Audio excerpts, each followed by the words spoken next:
Om Jnanatirandhasya Jnananjana Shalakaya Chakshurin Militam Yena Tasmai Shri Gurave Namaha. Material world,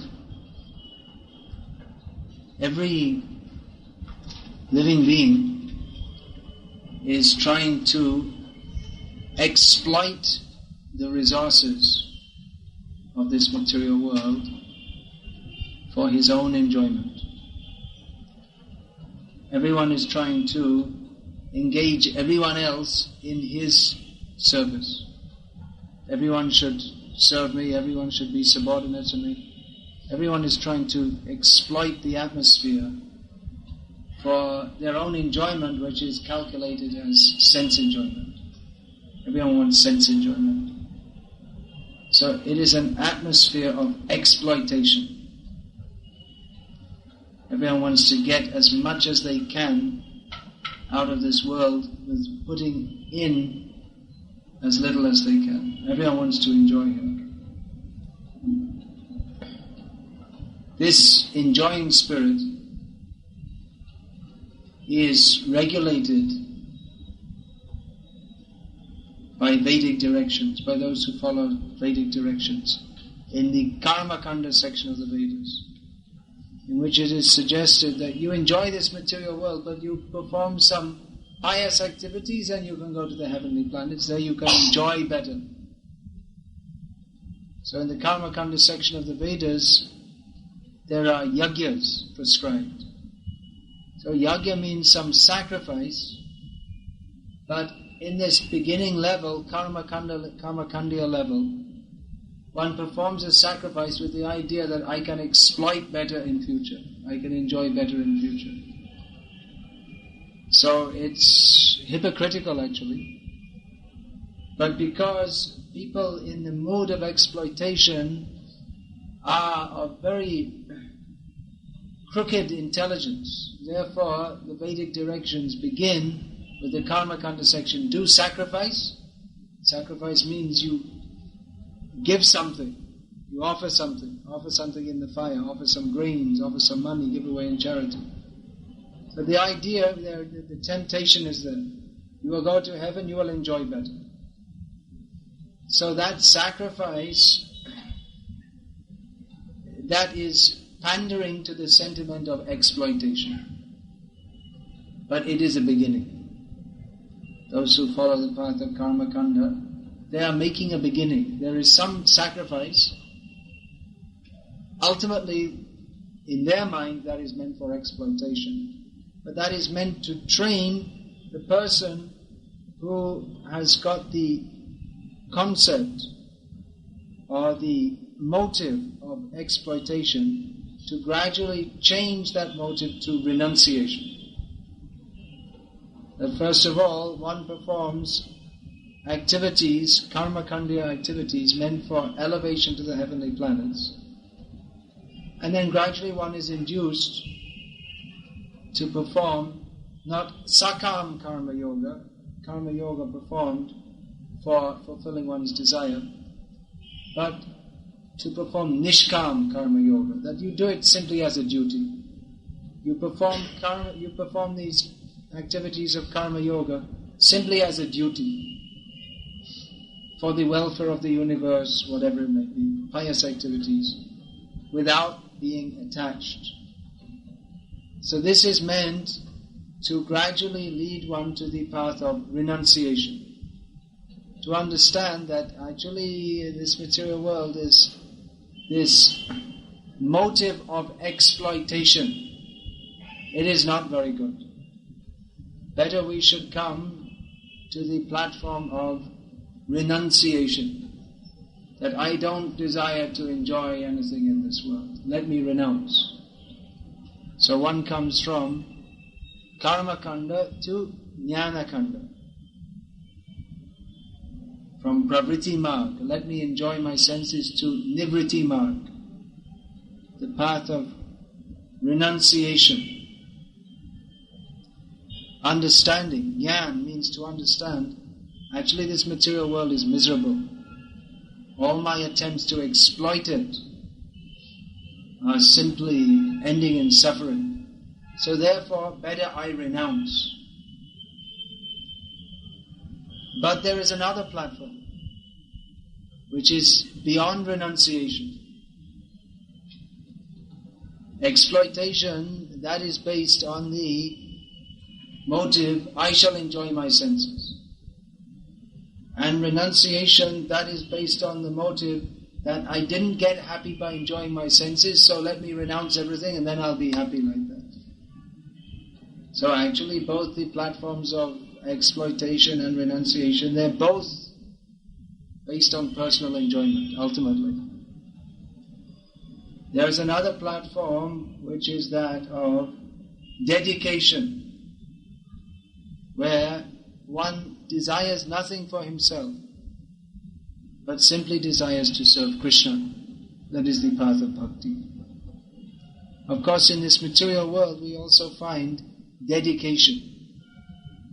Just like in the modern age, Mother Teresa of Calcutta has become famous for her dedication to the poor people.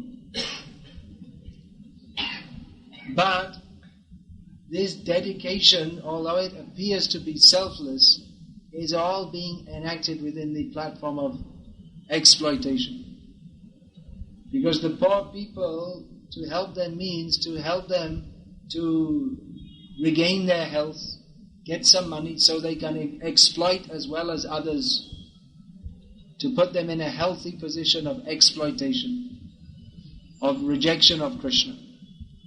So this is dedication, but it is a useless or misguided dedication.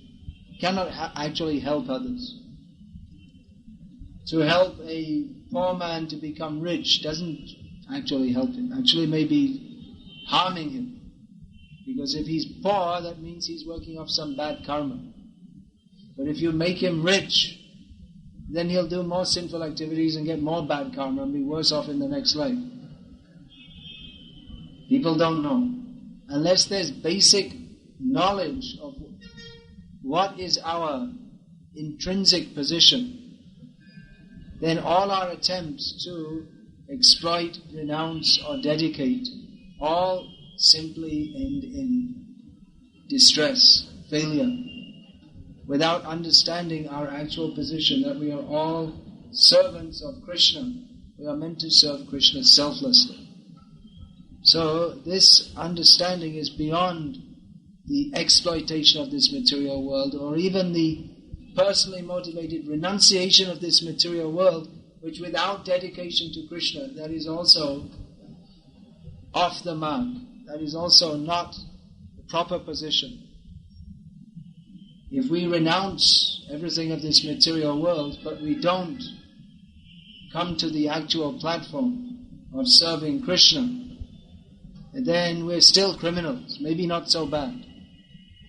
Just like we're talking about dedication, so to use a material example, during wartime, young men like yourselves may be called to the army. Recently they were talking that maybe there'll be war between India and Pakistan, so you might have got called to the army if it had come. Once they'd killed all the regular soldiers, then you would be the next line. Give up your books, pick up a gun, go to Kashmir, have a lot of fun getting shot.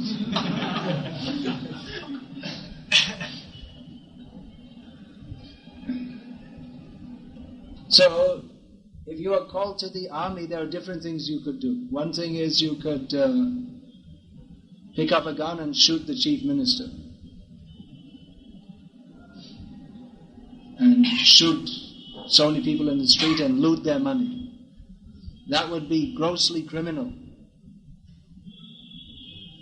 That would be an absolute violation of your duty to fight, your national duty to fight. That would be highly criminal. Another possibility is that you could simply refuse to fight. I renounce fighting. Then you'll also be punished. It's not as bad as being a gross criminal, but it's also, you're not doing your duty. Your renunciation is not proper. And then there's the platform of dedication. Yes, I will fight. This is a material example. We're not necessarily recommending that you fight for the sake of nationalism. But it's just like this. Our duty is to dedicate to Krishna. That is the real position of the soul. So, we can reject Krishna and act in a criminal manner. That means for our own happiness. That I shall try to exploit others, manipulate. I shall get the biggest position. I shall make a comfortable situation for myself, independent of Krishna. So that is a criminal situation. But it's also criminal simply if we don't try to be a big materialist, but we simply renounce this material world, but we don't dedicate to Krishna. That is also sinful. Simply to renounce. Now I am renouncing. But what about your service to Krishna? You may be called, and why are you not joining on? Well, at least I'm not killing people or robbing shops. That's all right, but you're not doing anything grossly bad. But what about your duty to serve? So that is our duty, to serve Krishna. That is the platform of dedication. That is our actual position. We are meant for that. We are not meant to be the controllers. We are, in this material world, everyone is trying to be a controller. Everyone is trying to control their situation. Let me enjoy this situation. Let me try to manipulate my situation in such a way that I can enjoy it as best as possible. And this is a criminal activity. From the cosmic point of view, this is a criminal activity. That we are not surrendering to Krishna. We are not dedicating to Krishna. So the Vedic literatures give different kinds of directions to help people come to the platform of dedication to Krishna. There's the Karma Kanda section of the Vedas which recommend, yes, you have this exploitive motive, you do some sacrifices. That will gradually help you to come to the platform of renunciation. And then having come to that platform, you should understand that renunciation in itself is not all in all, but I should dedicate to Krishna. So this is what Krishna wants. We see in Bhagavad Gita that Arjuna, he was a good man, inasmuch as he didn't want to exploit the situation by killing the Kauravas, but he would have preferred to renounce the battle and let others exploit, but I shall renounce. I shall not fight. Why should I try to enjoy? Let others enjoy.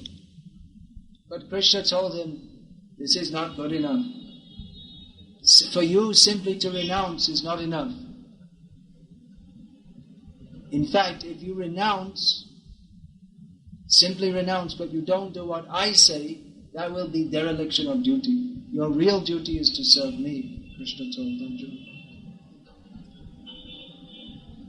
So in the Bhagavad Gita, Krishna teaches what is the actual position of the soul, sarvadhaman parit, or what it should be.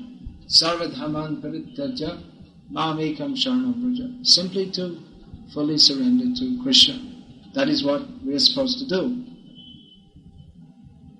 But the Vedic literatures give different directions because not everyone is ready to hear this. But actually that is our duty, to surrender to Krishna. And even within devotional life, those who come to the platform of devotion to Krishna, those who understand by the mercy of sadhus and shastra, actually all means the mercy of Krishna, but that manifests through the mercy of sadhus and of shastra. Sadhu doesn't mean there are so many sadhus. Sadhus in this context, real context, means who is a pure devotee of Krishna. So by the mercy of devotees and by the instructions of Shastra, some people can come to understand that actually life is meant for dedication to Krishna. That this life of exploitation actually is not very good. When we're a little bit intelligent, we can understand that I'm trying to exploit others, and to some extent I may be able to, but I'm more being exploited by others who are above me. Everyone is exploiting everyone else. There's a chain of exploitation. So this is especially apparent in the modern age, where just like all of you may be working very hard. What for? So you can get a degree. What for? So you can get a job. What for? So you can work hard like anything. And you'll earn more money maybe than the person driving a bus. Maybe. But who is employing you, they are making much more money out of your work than you are making. So you may be in a better position to exploit this material situation than a bus driver. But you yourself are being exploited, and it's a great chain. You'll find in your office, you're being employed, and there is an office manager, and he is trying to exploit you to promote his own career. And in the meantime, everyone else, they're also trying to promote their own career. So although in these management books they talk about cooperation and synergy and all these things, actually everyone is just trying to stab everyone else in the back. That is the actual fact. Don't believe all these management courses where they talk about cooperation and all these things. It's all rubbish. Everyone simply wants to further their own career, and if they do cooperate with you, it's only to gain some temporary advantage for themselves. They don't give a damn about you. If you die tomorrow, they might say, and that's all, and they'll go on with life. It's good opportunity for me to advance my career. So this is very apparent in the modern age, where it's exploitation is gross. Everyone is grossly trying to exploit everyone else. And like I say, sometimes they bring in these so-called management experts to try and convince you that actually we're all nice and we're all friends and we're all buddies, but actually it's all BS, as they say, which means the dung of male cows, expressed in a different way. So, actually we're living in a great world of exploitation. So, we can see this. It's not very difficult. People who are a little bit intelligent can understand that it's a great world of exploitation, especially in the modern age. And some, they get into that. Okay. Exploitation, okay, I'll exploit better than others can exploit me. Let me join. Let me join the rat race. I'm a young, healthy rat. So I'll eat the smaller rats. But others, they become disgusted. I don't want to be a rat. So they take up, if they're fortunate, by the mercy of sadhus and Krishna, if they're fortunate, they may come to this life of Krishna consciousness, which by the mercy of Chaitanya Mahaprabhu, one doesn't have to go through so many different stages of spiritual advancement, but can come immediately to the essence, beyond exploitation, beyond renunciation. Immediately come to the essence, which is surrender to Krishna, life of dedication. However, different people take to Krishna consciousness in different ways, according to their ability to do so, according to their level of surrender. We find that some people, upon taking to Krishna consciousness, they understand.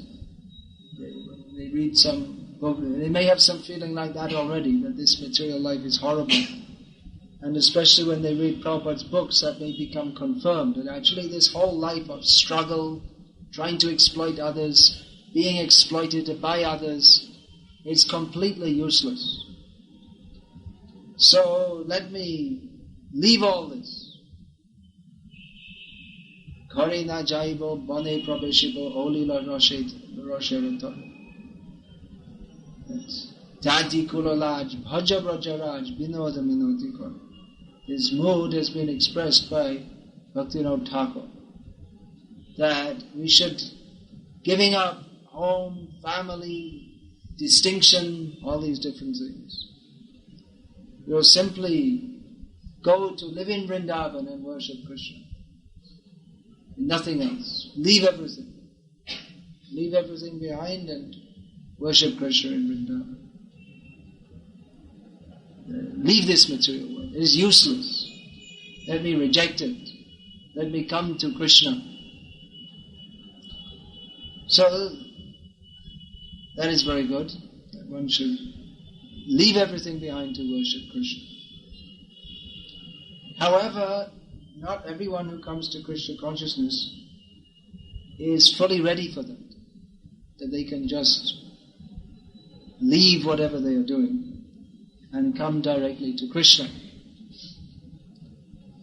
Just give up all involvement in material activities and come to Krishna for various reasons. People may not be able to do that.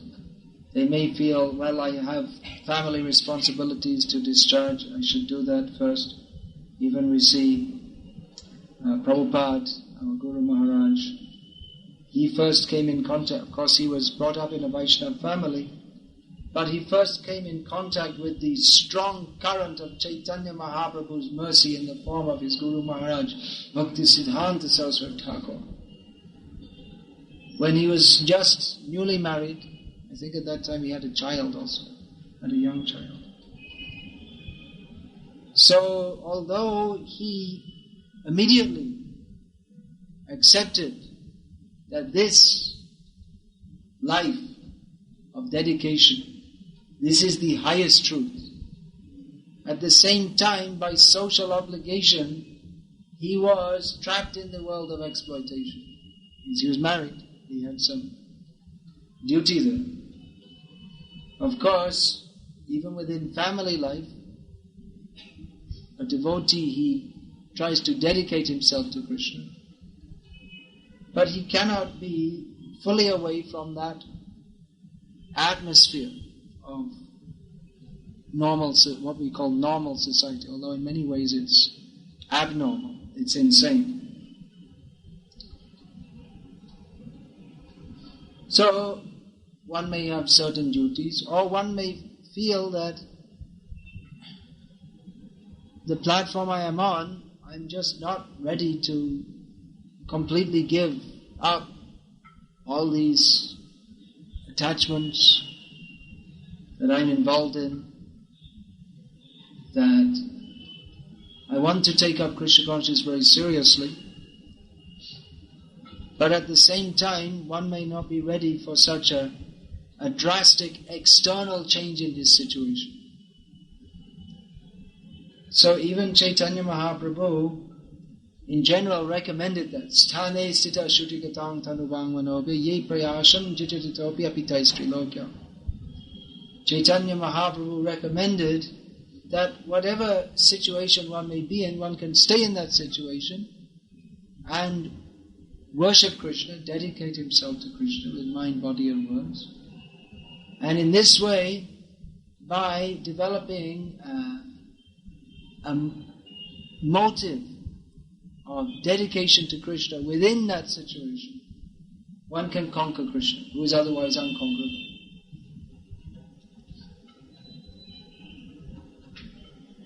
However, one has to be very careful. If one is in the atmosphere of what we might call ordinary society, which the atmosphere is one of competition, mutual exploitation, one has to be very careful not to be sucked into that atmosphere, because it's very easy. Sangat sanjayate kamaha. By association, our desires are manifest. So if we are all the time in that atmosphere of competition, exploitation, it may be very difficult for us to fully develop this mood of bhakti, which means one of dedication. Therefore, this kind of arrangement is very nice, that at least those who are, for one reason or another, involved in that world of exploitation, which is opposite, antithetical to Krishna consciousness, that they come together, associate together, chant together, take prasad together, share their thoughts together.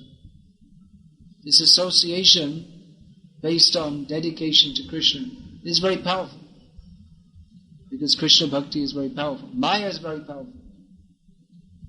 I hope you noticed. If you didn't notice, you're in a lot of trouble.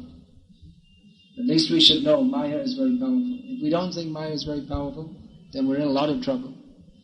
At least we should recognize Maya is very powerful. But Krishna is more powerful than Maya. And especially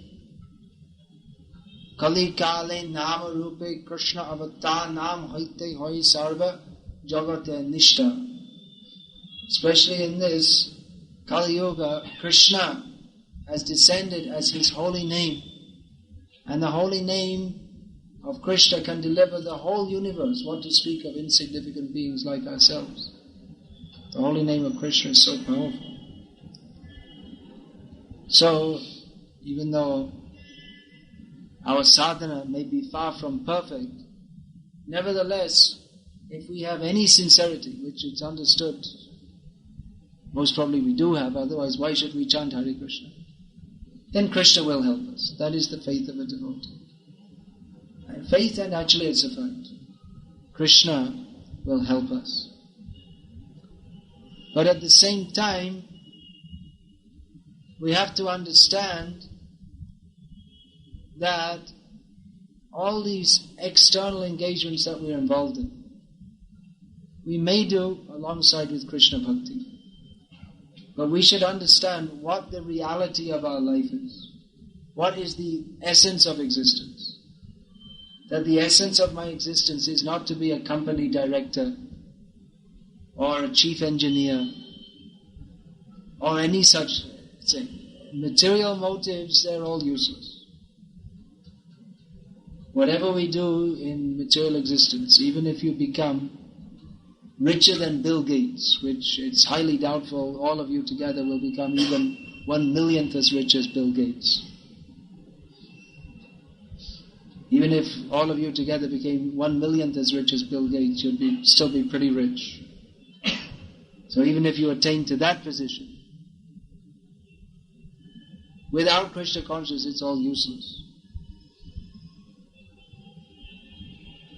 What is the difference between a rickshaw driver without Krishna consciousness and a rich man without Krishna consciousness? What is the difference? Not much. One is driving a rickshaw going to hell and the other is driving a Mercedes car going to hell, that's all. They all end up in the same place. So we should know, by associating with devotees, by studying Shastra, especially when we say Shastra, there's a very broad term. But when we say studying Srila Prabhupada's books, that is a very definite term. There are many books, but Prabhupada's books, they're not ordinary books. Because in Prabhupada's books, Prabhupada is preaching to us very strongly. Tamasima Jyotir Gamaya. Come out of this darkness. Come to the light. What is that light? Krishna. Don't be enthralled by this material existence. Don't think that we can be successful in exploiting the resources of material nature. Come to Krishna. Dedicate to Krishna. This life of dedication. And that is required. Some devotees also, of course, it's not necessary that one has to go on directly in the exploitive or the land of exploitation. But one can come directly to the life of dedication. One can give his life for serving Krishna, preaching Krishna consciousness. Some people, they want to renounce the world and simply like that, I will go and live in Vrindavan, I will do my bhajan, I will be very happy, I will chant the names of Krishna over and over again. So this life of renunciation of material duties for the sake of concentrating on Krishna, that is all right, but we see that just like in the case of Arjuna, Krishna, he wasn't very satisfied with that. Krishna wanted Arjuna to come to the platform of not simply renouncing his duties, but rather living in this world and serving Krishna according to Krishna's desires.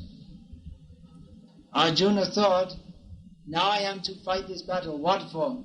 So that my brother will regain the kingdom, and if he regains the kingdom, I will also be in a good position. So he was thinking, instead of Duryodhana exploiting the situation for his enjoyment, I will fight, and on behalf of my brother Yudhishthir, we shall together take over the situation, and we shall exploit instead. That's what he was thinking. So then he thought, this is not good.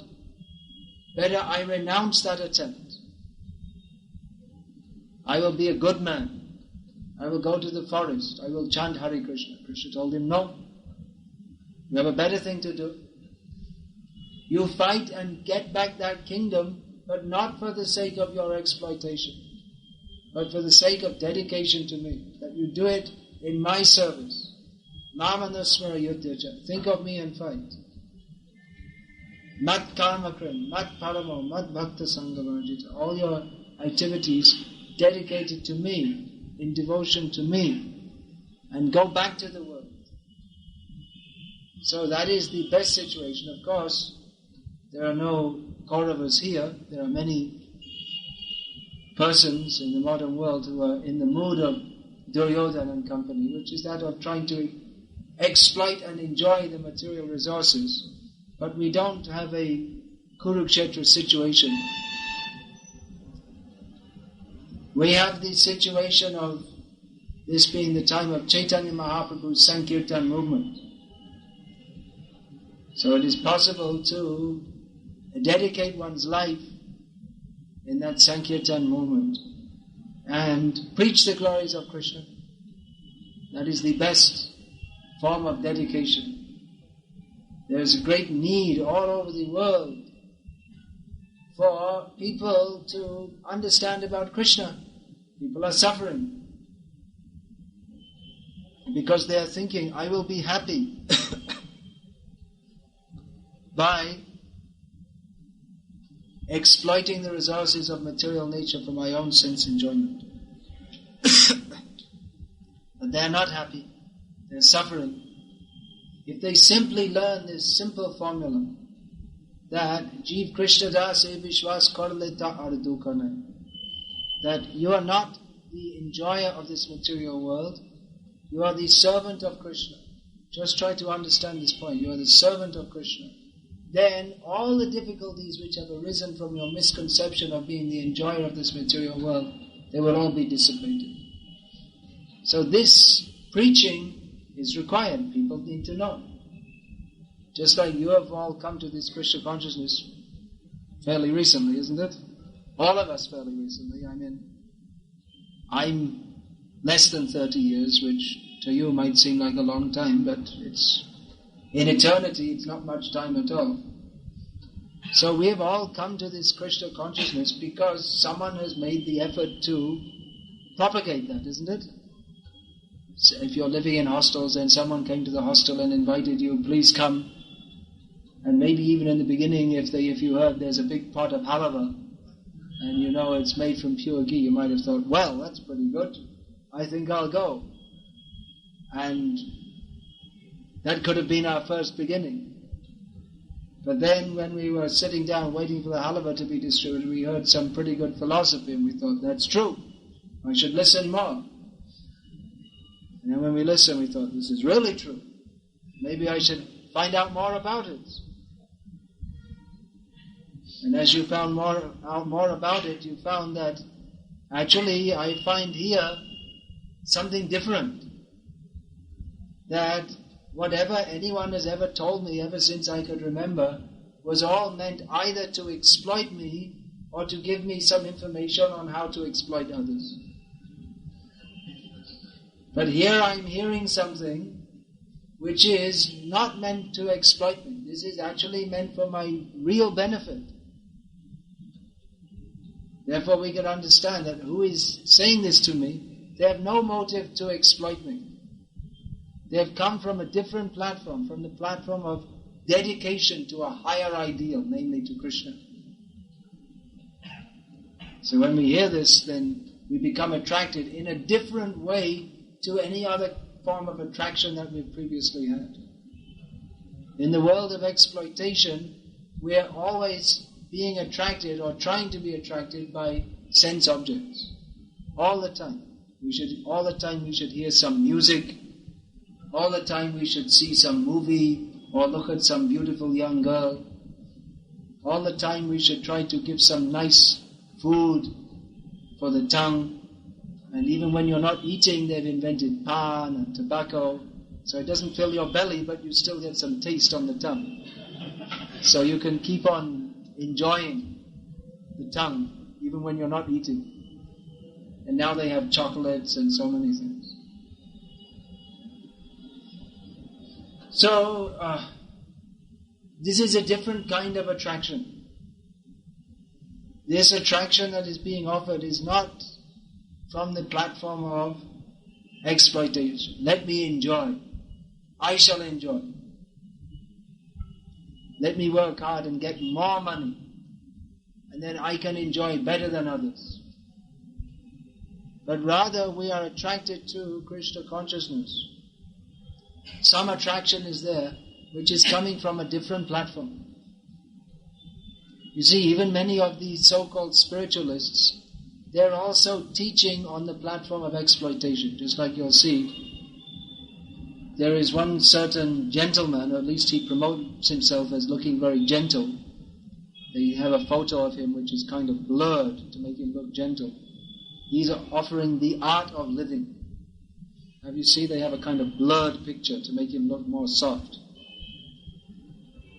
So they're teaching you how you can cope better with this material world, so you can live in it better so as to enjoy it more. You can enjoy this world, how to live in this material world in a manner that you can enjoy better. So there's nothing spiritual. They're simply teaching you how to be a better exploiter of this material world. And he also has his exploitation motive, because then he becomes famous as a big guru with so many followers, and so many people are salaming him. Oh, he's a great leader because he teaches me how to exploit better. But he's also exploiting you, because he will say, yes, I am the number one guru. They will offer respect to me. So Krishna consciousness, we should always understand, this is meant for dedication, not for exploitation. That is the attractiveness of Krishna consciousness. In our Krishna conscious movement, of course, we have big temples, especially in India, we big temples, we build big temples, and people think, this is very nice. Let us go and see. It is something nice. We can go and pray to the God, and the God will bless us. How we can enjoy this material world better. We are building big temples to attract people. They will come and think, this is a very prestigious God in this temple. So, this God can bless us better for enjoying this material world. You see, the foreigners have brought this God, so it must be good. He's blessing them with all kinds of material enjoyment. So people come and we induce them, please sit down a few minutes, and they think, oh, all right, I can, we're going to hear something. So by hearing, I'll get more blessings from the Guru on how to exploit this material world better. And then we'll sit down and he'll tell us how we're all rascals and fools for trying to enjoy this material world. And possibly some of that might enter our ears and we'll understand, yes, actually I'm a rascal and a fool, and I should stop trying to enjoy this material world and surrender to Krishna. So all this dhum-dham, this is all meant for, actually, that is meant for the glorification of Krishna. Krishna, though he doesn't have to be glorified by big temples, he's better glorified by the sincere prayers of his devotees. But big temples may be built to attract foolish people to come to Krishna. And big temples may also be built to purify the exploitive motive of rich men who want to build a big building to show, you see, I built a big building. So that tendency, if that is dovetailed with Krishna's service, then they can build a big temple. Krishna will be served. And they'll also have the feeling, I build a big temple. But at least instead of building a big brothel, they build a temple for Krishna. So that's better than building a big brothel or a big palace for their own sense enjoyment. So this Krishna conscious movement is meant to teach dedication. You can pick up the spirit of dedication, which is the essence of this Krishna consciousness. Even while practicing bhakti in that world of exploitation. Or one can come fully to Krishna and fully dedicate his life. Let me dedicate my life to giving others knowledge of Krishna. People are suffering for lack of knowledge of Krishna consciousness. Let me try to help them to come to Krishna. Let me do something to try to help others to come to Krishna. Let me dedicate my life fully for that. Of course, even in the life of dedication, that means if one becomes a sadhu, brahmachari, whatever, there is also the danger, even in that position, of again becoming affected by the moods of exploitation or renunciation. In the position of a sadhu, one may find, I've come to dedicate my life, so many people are coming to praise me, and we may become addicted to that praise. Or we may get some position as leader of a temple, and as they say, power corrupts. It can happen in sadhu life also. So even in sadhu life one has to be careful. Or one may think that after all this life of always moving among materialistic people is not good, so let me renounce everything and I'll renounce my service to Krishna also, and I'll go and live in Vrindavan and be renounced. But in Krishna conscious, renunciation doesn't mean to renounce one's service to Krishna. One should fully dedicate. So one should understand what is the essence of Krishna consciousness. And that is dedication. Dedication means full surrender to Krishna. Now, one may not be able to take that up fully, at least externally. But that mood should be cultivated. Even from the beginning of Krishna consciousness. Even when we first come to Krishna consciousness, this ideal we should understand very clearly. That our life is meant for dedication to Krishna. We are not taking to Krishna Bhakti to get some blessings so that we can become a better exploiter. We're not going to, I'm now chanting Hare Krishna, and I'm praying that by the grace of Krishna, I'll be the chief executive of a major corporation by the age I'm 35. We're not praying to Krishna like that. We're not praying to Krishna that any such material thing, that I will get a good job. That we may also do. That Krishna, if you give me a good job, I'll use the money in your service. But actually a devotee doesn't even pray like that. That's also some kind of personal desire. That Krishna, you help me and I'll help you. But Krishna doesn't need our help. That is our imagination. That Krishna needs our help. We need to serve Krishna for our own benefit. Krishna doesn't need us to serve him.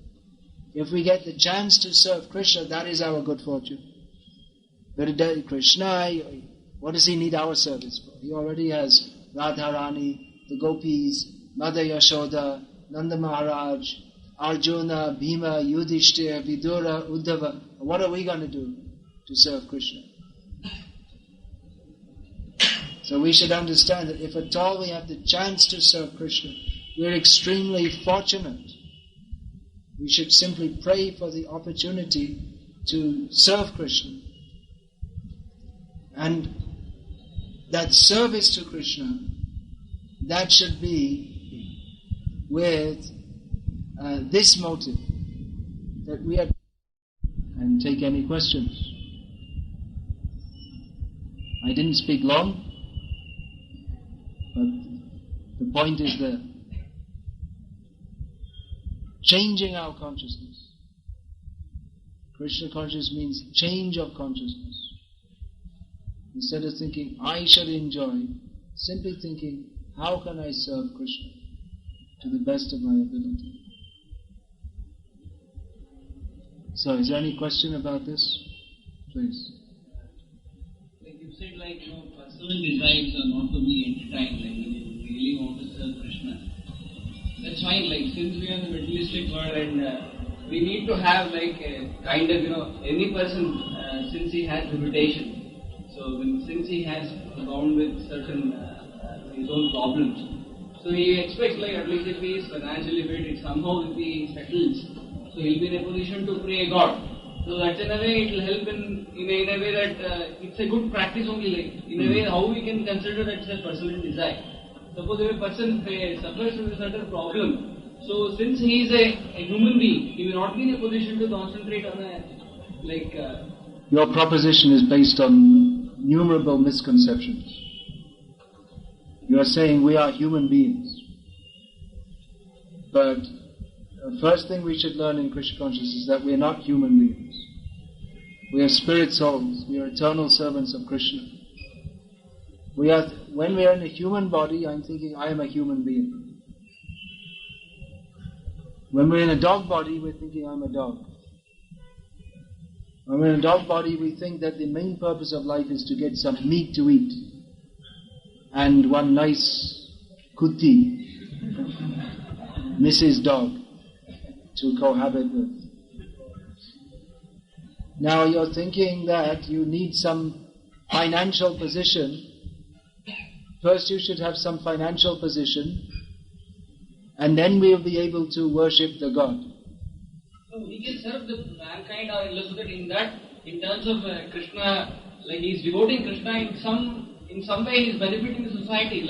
If he has a knowledge, I can impart the knowledge to society. The problem with this, I'm sorry to say, is that, like I say, you have many misunderstandings of what Krishna consciousness is.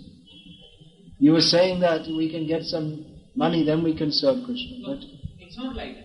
Normally, well, that was what you first said, and now you change your position to say that we can help the society, help mankind.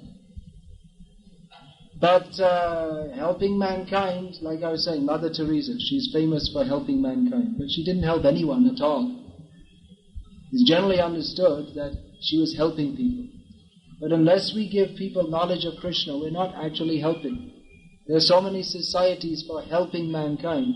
They're all bogus, every one of them. All this, help the poor, help the mentally handicapped, they're not helping them at all. This so-called help is no help at all. Because unless we give people knowledge of Krishna, then they'll have to go on suffering. Someone is poor due to their bad karma. So if we try to alter that, actually we can't alter it. If someone is meant to suffer for being poor, then if you give him 100 rupees, anyway they'll spend it on booze. But you can't change their karma by giving them money. You can't help anyone. By giving a materialistic person materialistic facility, you don't help them. You simply adjust the way they are suffering in this material world. That's why the first thing we have to learn when we come to understand actual spiritual knowledge is that these bodies are temporary. We are spirit soul. There's no use to help the body. It may appear that we're helping, but actually it's no help at all. Real help is to give people the knowledge by which they can become free from the misconception of thinking that we can enjoy this material world. Real help is to give people knowledge that we are servants of Krishna. Without that, any so-called help, it's ultimately useless. Just like someone may be being beaten with wooden sticks. So if you say, I would like to help you, now I'm going to arrange that you get beaten with gold sticks. Is that any help? It's not help. Or now that you're being beaten with sticks, we're going to give you a medal. 25 years being beaten by sticks. We're going to recognize your great achievement. So like that in the material world, we are simply suffering. And if we try to change our position of suffering or recognize, give someone a medal, he's a great sufferer, recognize his position. Or give him some more facility. While he's being beaten with sticks, give him an ice-cold Coca-Cola to drink. Let him enjoy more while he's being beaten. But that is not actual help. This material world is simply suffering. We are suffering repeated birth and death. And any attempt to try to mitigate that suffering without actually stopping it is simply self-deception and deception of others. There's no help to help others to suffer in this material world. You cannot help. It is simply a bluff. You don't believe it. What's your argument? In a way, like people who are like working for a Krishna conscious are people. But you don't understand what Krishna conscious is. How are you going to say what Krishna conscious is? First, you should study and understand. You're trying to put forward some theory talking about Krishna consciousness. You are, sir. Please excuse me. You're trying to make some proposition based on your knowledge of Krishna consciousness. But if you don't mind, I don't think you've studied what this Krishna consciousness is. So it's better that you study first and then you make some proposition. Just like if you walk into a meeting of scientists and you say, well, in my opinion, we should approach relativity theory in this way. But you only have a very vague idea what relativity theory is. You haven't actually studied it. Then it's not actually proper for you to even make a proposal. First you should study the subject, then you should make a proposal. So you have not, excuse me sir, you are saying that if we are in Krishna consciousness, we should do Krishna consciousness like this. But you do not know what it is. First you study what is Bhagavad Gita as it is. Then you please talk about Krishna consciousness. Otherwise, how can we even discuss? It's just like you see in a society, in a meeting of scientists, they won't even discuss what is relativity theory or whatever with people unless they're qualified to speak, who've done the study. So, if you don't mind, before you put forward different theories, you please study this and try to understand what it is. Because at the moment, you think you know something, but actually you haven't studied, so how can you say anything? You haven't read these books. Have you read Prabhupada's books? I read a little of Bhagavad Gita. Yes, but not enough to put forward different theories. You first please try to understand. You inquire what is the actual matter. Then you put forward some theory. That will be better for you and for others. Don't mind, but at the moment you're putting forward this theory and that theory. But I'm not trying to insult you, but I'm just stating that you don't actually know what you're talking about. So please make a thorough study first. Then try to make some proposition. Is there anything else? How can we enhance the dedication? Dedication to Krishna is enhanced. There is a process that is called sadhana bhakti. That means to follow the practices of Krishna consciousness in association with devotees who have that Krishna consciousness. Sangat sanjayate kamaha. We associate with others who are in that Krishna consciousness, and we follow the process which is given by Krishna to develop that Krishna consciousness. And it will come, depending on our sincerity, Krishna will reciprocate. So the process is very simple. We chant Hare Krishna. Do you chant Hare Krishna? We hear about Krishna regularly from authorized sources. We can study these books of Srila Prabhupada.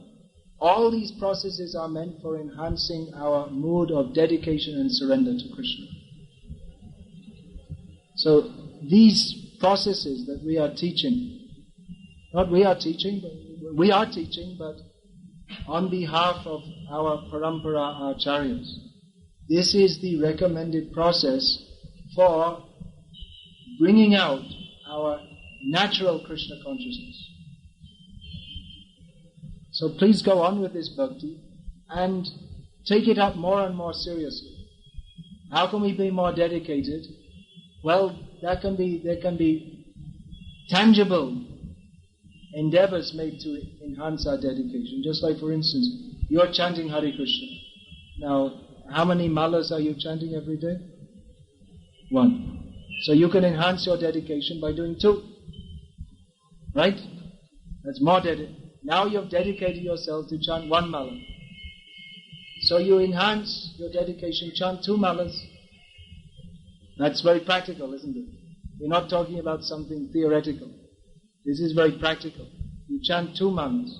Whatever we're doing, we can try and increase the quantity, and we also have to increase the quality.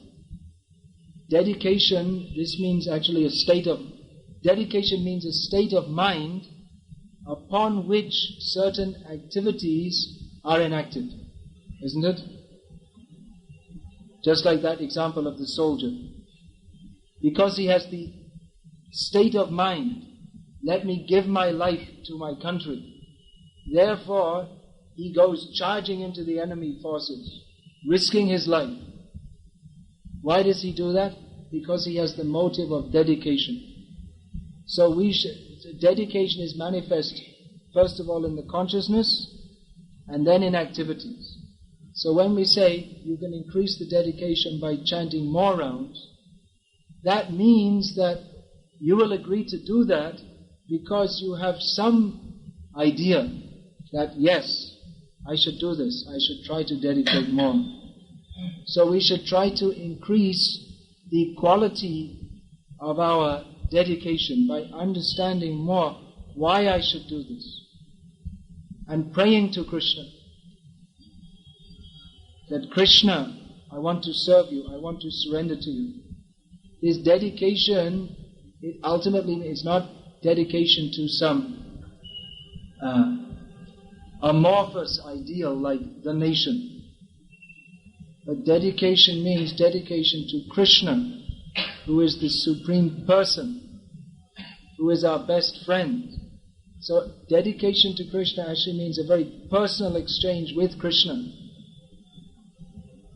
So it's not simply a mechanical process, that you chant 1 round, you chant 2 rounds, you chant 4 rounds, but it actually means, along with the quantity of chanting, also the quality, that I want.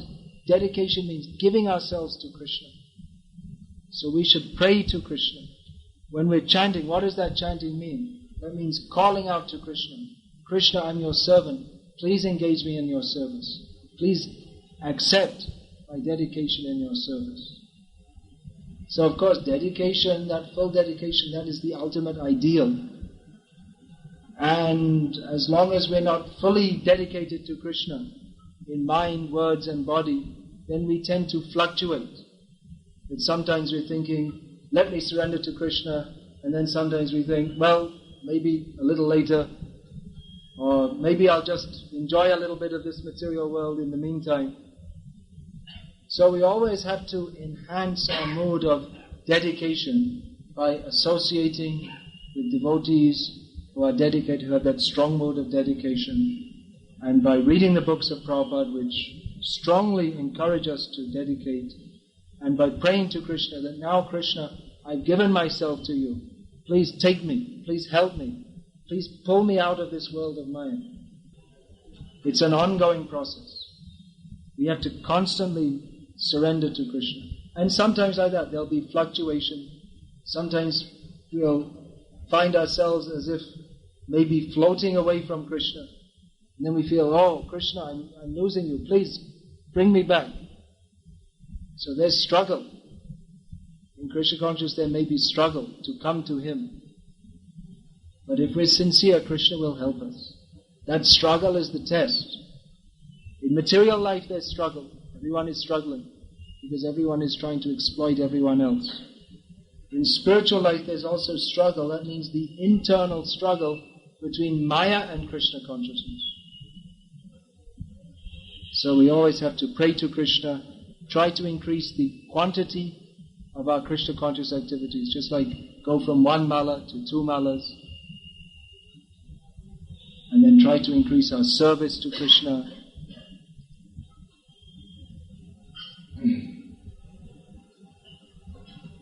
In this way, come more and more and more and more and more into Krishna consciousness. Do you like this ideal of dedication? Would you like to be dedicated to Krishna?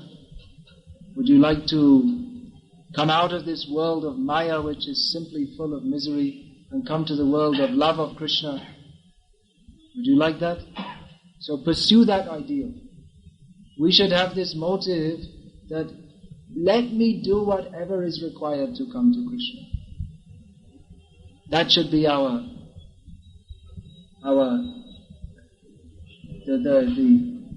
I'm thinking of the light at the end of the tunnel. That it may be a long way, but we can see the light and the road is straight. So we should keep on, even though we're in the world of darkness, we should keep on proceeding towards that light. That should be our aim, no other aim. Let me go towards Krishna. Let me come to that very sweet world of full dedication to Krishna, whatever is required. Along the way there will be so many struggles, but let me keep my eyes fixed. Om Tat Vishnu Paramang Padam Sada Pashyanti Suryo Deviva Chakshuratatam. The godly people, they always keep their eyes fixed on the spiritual world, on the lotus feet of Krishna. So that should be our aim. Now you've come. Keep on proceeding. Dedicate. Do whatever is required. That is the meaning of dedication. Do whatever is required to come to Krishna. Then there's some other. Yeah. Sir, in the Upanishads, they say knowledge is divided into 2 parts. One is the lower knowledge and the other is the higher knowledge. The lower knowledge comprises of all the scripture and the higher comprises of when you perceive the truth directly. And they also say that always go... Well, when we say the Upanishads say, we should be a little careful because there are various interpretations of the Upanishads and most of them are by impersonalists. But the knowledge in the scriptures, that is on different levels. Knowledge on the scriptures is ultimately meant to give us knowledge of Krishna. So it's not that knowledge of Krishna is to be given up. It's not that, you see, the idea that we may get from this is that we transcend the knowledge of the Shastra by experience. But the knowledge which is given of Krishna, that is parallel or concomitant with the highest realization.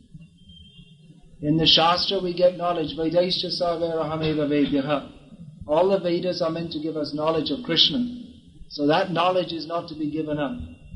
Rather, that knowledge is to be required. And experience of Krishna, that is the ultimate goal of the Vedas. So, in Bhagavad Gita also Krishna says, Traigunya Vishaya Veda Nistraigunyo Bhavarjana. That the Vedas mostly deal with subjects in the 3 modes of material nature, and Krishna tells Arjuna to be transcendental to the 3 modes. In other words, to be transcendental to that knowledge in the Vedas which deals with material life. But there's also spiritual knowledge which culminates in knowledge of Krishna. So that is not to be given up. And of course the Upanishads, they mostly deal with, just like I was saying, with the platform of renunciation. Most of the Vedas, they deal with the platform of exploitation. The Upanishads mostly deal with the platform of renunciation. But beyond that, there's the platform of dedication. So, on the platform of dedication, it's not simply something to be experienced. Those who are on the Jnana Marg, they come to the platform of experiencing the impersonal Brahman realization. But in the life of dedication, which transcends not only exploitation and renunciation, it transcends not only exploitation, but it also transcends renunciation. That is a life of dedication, which is not simply passive experience, but is rather an active life of service to Krishna in spiritual existence. Is that alright? You had more to say? You should be careful. Reading Upanishads, you see, mostly that is translated by... The Upanishads, they're mostly in cryptic language. Do you know what that means, cryptic? It means rather indirect. They don't directly explain. They do, but not always.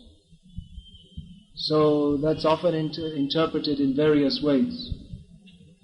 But then when we come to Gita-upanishad, which is recognized as the essence of all the Upanishads, then everything is very clear. Just like in the Upanishads we have Tamishvaranam Paramam Maheshwaram. He is the Supreme Controller. Who is that? Well, that is explained in Bhagavad Gita. Aham sarvasya prabho matas sarvam prabhatati matat parataranam kinchidasti. Again and again in Bhagavad Gita, Krishna explains that He is the Supreme Lord, who is only indirectly indicated in the Upanishads. If you're interested in studying the Upanishads, you might like to read the prayers of the personified Upanishads, which comes in the 10th canto of Srimad Bhagavatam, in which the various Upanishads, there are various prominent Upanishads, such as the Shvetashvatra Upanishad, Aitareya Upanishad, all the various Upanishads, they make various prayers to Krishna in their personified forms, in which they state that we have described you indirectly, but actually here you are, the Supreme Personality of Godhead. So what is indirectly explained in the Upanishads is directly explained in the Bhagavad Gita and Srimad Bhagavatam as the Supreme Personality of Godhead, Krishna. Yadadvaitam Brahmopanishadi tadapyasya tanubha ya atmantaryami yak purusha itiso samsadivavaha Shadaishvarya purno yaha bhagavan swayamayam na chaitanyat krishna jagati paratattvam paramiha. That is explained that, actually this is a description of Chaitanya Mahaprabhu, which is an even deeper knowledge of Krishna, that the Upanishads mostly deal with knowledge of the impersonal Brahma. But that impersonal Brahma, that is his Anga Jyoti. The Anga Jyoti of He who is the Paramatma in everyone's heart, who is the Supreme Personality of Godhead replete with 6 opulences. So the Upanishads, they mostly deal with this impersonal Brahma, but that is only the light emanating from the body of the person who is the personality of Godhead. So those who become Brahman realized, they can experience what it means to become merged in that light which is emanating from the body of Narayana. But there is a higher platform. There is a higher platform of taking a spiritual body and directly associating with and serving Narayana, Krishna. So that platform is actually much higher than that of simply merging into the impersonal Brahma.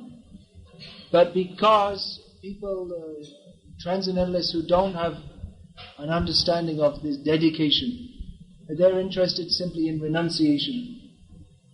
They can't see anything higher than this. So for them, there are the Upanishads, but even you have to go beyond the Upanishads. People think this is the highest, but beyond this there is more. Simply to come out of the world of Maya and come to the Brahma Jyoti. That is not all in all. And those who go to the Brahma Jyoti, because they're not in the platform of dedication, what happens to them? Ye nir vindaksha vimukta maninas tvayasta bhavad avishuddha buddhayaha aruhya kritrena parang padang tatang patantyadho narita yushvadam raha. What happens is that they, with great difficulty, performing many austerities, they get liberated in that Brahma Jyoti. But how to get that mukti? Because their buddhi becomes shuddha. Their intelligence becomes purified. That means free from sattva, raja, tama, the three modes of material nature. But the Srimad Bhagavatam describes that buddhi is shuddha, but it is avishuddha. It is not perfectly purified.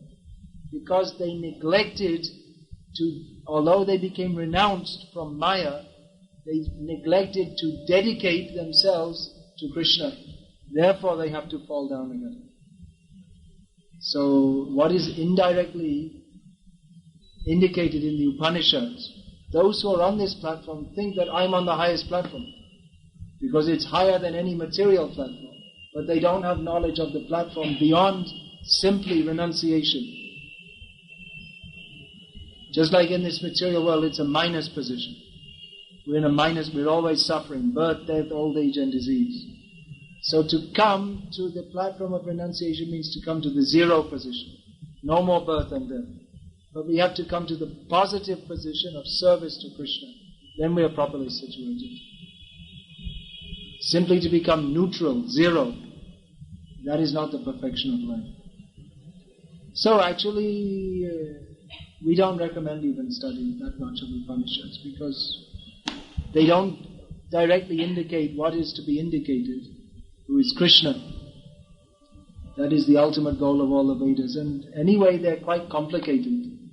And we have to study Gita and Bhagavatam, which directly explain Krishna. And we don't have such long lives anyway. So we have to study Gita and Bhagavat and dedicate our lives to Krishna and serve Krishna. So if someone becomes a great scholar, they can study all the Upanishads and Vedas and Ramayana and Puranas. And we hope that at the end of it they can understand that actually we're supposed to surrender to Krishna, which you can get simply by studying Bhagavad Gita.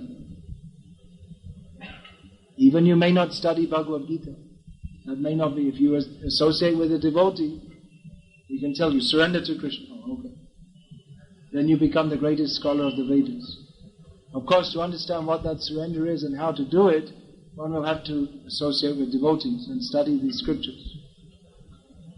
But study in itself is not all in all. There are many great scholars.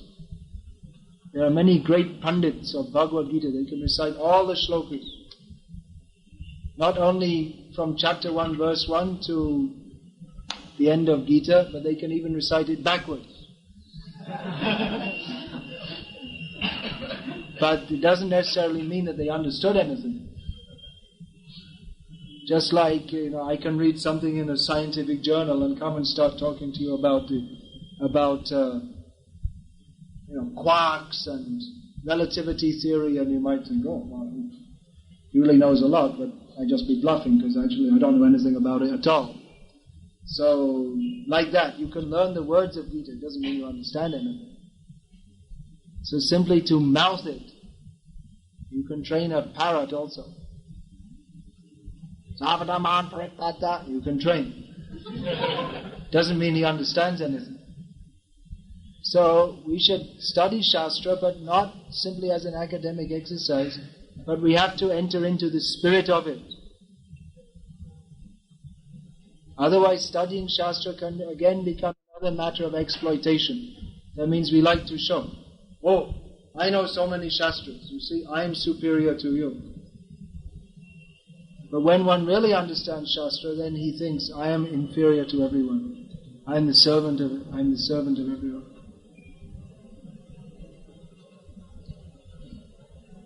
So really we have to understand what is the essence. Otherwise you see so many people will come and say, this Shastra means this, that Shastra means that. So many different theories. But actually what is the fact? Then we have to study from Parampara, from realized acharyas who are experiencing Krishna by dedicating to Krishna. So are you experiencing? Well, I can say yes and you may or may not believe me. I can say no and you may or may not believe me. But you can consider for yourself that after all I've been at least practicing this for some coming on 28 years. So either I'm getting some material happiness from this or spiritual happiness. Because no one can go on without happiness. Everyone wants happiness, one way or the other. So some people try to get happiness by driving cars very fast. Some people try to get happiness by getting a lot of money. There are various ways to get happiness. So it could be postulated that I'm getting happiness because I like to sit in front of people on a big chair and sit above them and think I'm superior. So that's possible, that I'm doing it for that reason. But then again we see that bogus spiritualists, they get revealed in course of time. That Krishna doesn't allow them to go on cheating forever. Especially when they proclaim to be his devotees. He exposes them as bluffers. Sooner or later, and usually sooner. So you can wait and see if you like, and see, or maybe you can put a detective agency and see if, when I go back I'm smoking cigars or something like that. Or watching blue movies or some such thing. Or otherwise, you might conclude that maybe I'm getting some kind of spiritual happiness from doing this, some spiritual experience. So I would hope that, at least I pray to Krishna that some kind of spiritual experience we have, that I'm not completely bogus and a bluffer,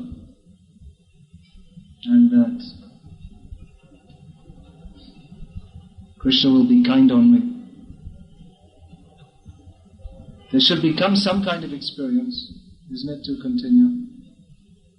At least what I'm talking about is not completely. I think we can conclude even from a platform of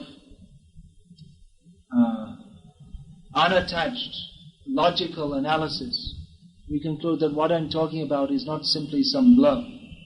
Because so many people here have taken up what I'm talking about, so many people here have taken it up. They have nothing materially to gain from this.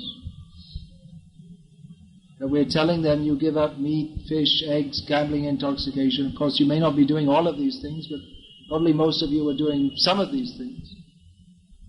Even we're telling, you see, all young men here, don't chase after the young girls. We're not saying don't get married, but we're saying if you're to do that, do it in a gentlemanly, civilized manner. So generally we would think that young men, especially in this modern age, why should they take any interest in that? But they're taking it very seriously. They're rising early morning by 4 or 4:30, and every day chanting, every day studying Shastra. Is not a hobby for them. They're very serious about it. So they must be experiencing something. They must be getting something which is on a different platform to that of material happiness, because we're telling right out that material happiness is all bogus. And we're not offering something like this so-called art of living, that we're not saying that art of living is just one among many. That's just a little bit prominent at the present time. They come and go, all these things. So we're not saying that you chant Hare Krishna and then you'll get more relaxation and then you can have better sex life or any such thing. But rather we're saying that you chant Hare Krishna and dedicate yourself to Krishna. And they're doing, and they're becoming happy by that. So it would be reasonable to conclude that Krishna consciousness is a genuine experience, because it alters the lives of so many people in a manner which if we dispassionately examine, we can understand that they've got nothing material to get from this. We're not offering anything material. We're offering a completely different, if you analyze Krishna consciousness, is completely different to anything of the so many different kinds of bluffing notions that go on in the name of spirituality. So why would people take to this? Either they're completely cheated, but then again, what do we have to gain by telling you to give up meat, fish, eggs? I mean, if we were simply trying to attract followers, then we'd give them some formula. You do some meditation, it will improve your sex life. And we get many followers. Those who say such things, they get many followers. But instead we're saying that ultimately material happiness is all useless. And even if you are to indulge in sex life, that should be only within marriage. That should be controlled. So we're not here on a popularity spree. We're not here for gaining cheap followers. That you can conclude. So, like I say, if I say yes to your question, am I experiencing? You can. It doesn't mean you're going to believe it, but you can examine yourself. You can make some intelligent analysis yourself. And I think it would not be unreasonable to conclude that it's quite possible that I'm talking about something real, not just a bluff.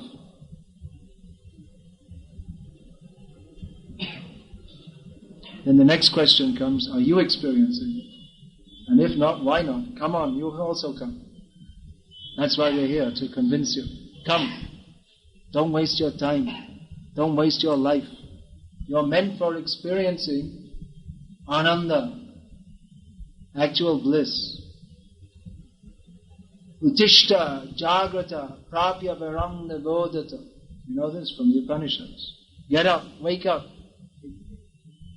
Experience or become aware of the actual boon of human life.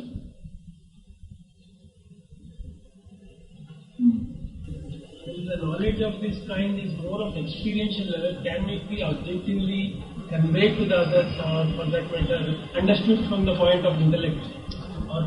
Well, just like these lectures, they're being presented to convince us on an intelligent level, isn't it? So yes, that is there also. Ultimately, Krishna consciousness is to be experienced, but it is Krishna consciousness is also given with all reasoning based on scripture. So what is described in scripture, that describes both on the platform of that which can be experienced and understood with the senses and the intellect, and that which is beyond the mundane senses and intellect. Ultimately, it directs us towards that which is beyond the mundane senses and intellect. That means experience of Krishna by service to Krishna. But at the same time, because we are ultimately, every living being has intelligence. Intelligence, one of the facets of intelligence, is an ordered manner of thinking. So, Krishna conscious philosophy, it's not simply some wild, speculative sentiments, but rather it corresponds with reality as we can observe it, and also brings us to knowledge of reality beyond that which is immediately observable. For instance, we find in Bhagavad Gita that Lord Krishna teaches. He starts off Bhagavad Gita with a very plausible example. Dehinosmin yatha dehe komarang yovanang jara tata dehantara prapti. Krishna explains that there is dehi and deha. That this is deha, everyone can see. But that there is dehi, or the soul that is the owner of the body, we cannot directly see. But we do observe that bodies are changing from childhood to middle age to old age. That we observe. We also observe that the person, even though the body changes, the person remains the same. In other words, if your mother sees you, she will recognize. When you were born, you don't look the same as now. You didn't have a moustache, for instance. You were not big like this. But your mother recognizes that is the same person. Even if you were to go away, say you were to go away to America for 5 years, when you came back, even if you had grown a full beard, your mother would recognize you, isn't it? Now the body will have changed, but the person is the same. The difference between a newly born body and a very old body is a vast difference, but it's the same person. So what stays the same while the body is changing? That is the person, that is the soul.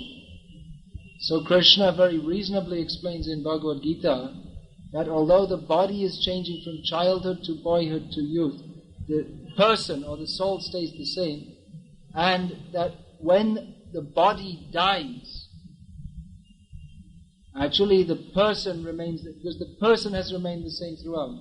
That is unchanging. That is, the body is changing, but the soul is avikari. It does not change. So, Krishna very reasonably explains that the person has not changed, only the body has changed. So death, or the death of the body, is actually only another bodily change, and that the person or the soul leaves the body and enters another body. So this is not unreasonable.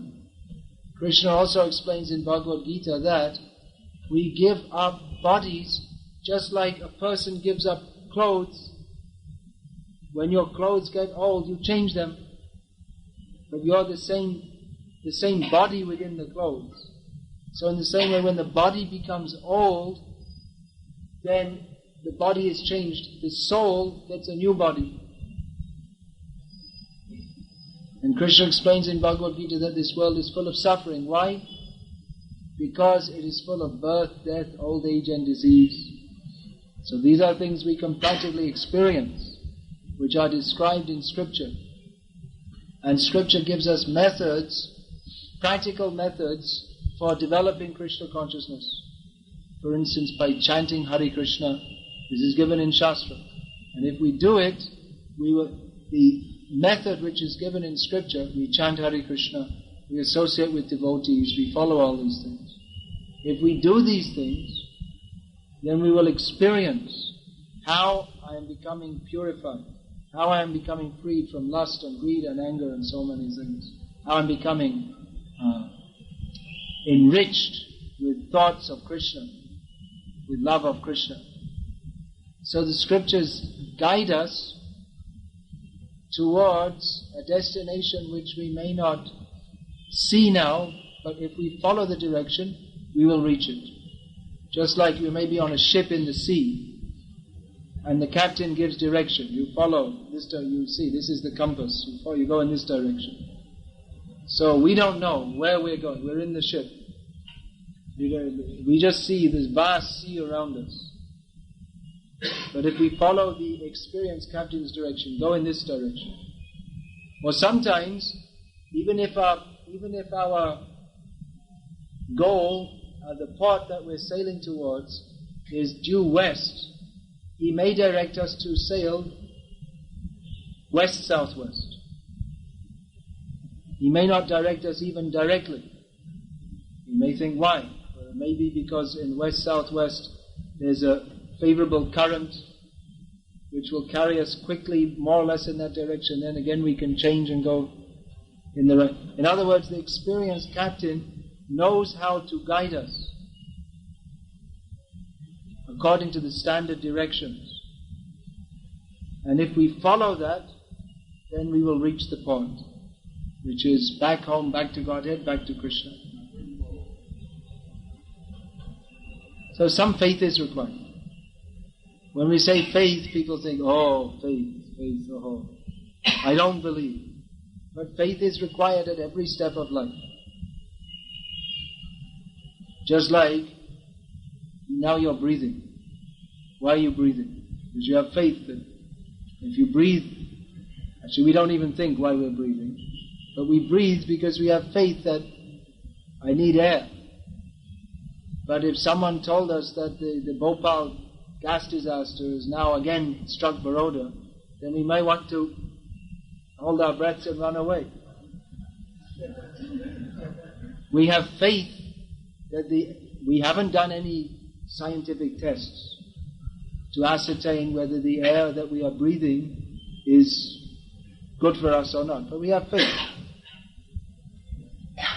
Similarly, if you go to college, if you study you go into the course day one, maybe you're studying a new course, how to do desktop publishing or some such thing, how to operate Macintosh computers or whatever it may be.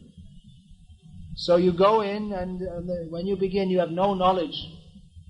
Even when someone looks at a computer for the first time, they don't even know how to turn it on. So someone shows you, do this, do that. Why should you listen? Because you have some faith. He knows what he's talking about. And if you have faith in the instructor and do what he says, then you can also learn. So faith is required to learn.